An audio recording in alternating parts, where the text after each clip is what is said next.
Hiện tại tôi đang có 90 Demon. Trong series này, tôi sẽ chơi 10 con Demon lần lượt từ dễ đến khó cho đến khi đạt 100 Demon. Và con Demon thứ 97 là Fire Temple bởi Michigan. Nói sơ qua thì con này từng là một con Hard Demon nhưng đã bị hạ xuống Medium Demon vì quá dễ so với một con Hard Demon. Còn bây giờ thì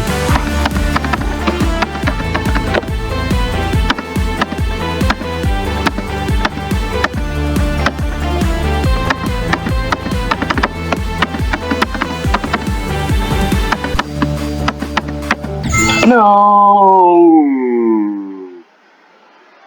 bro.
Yes.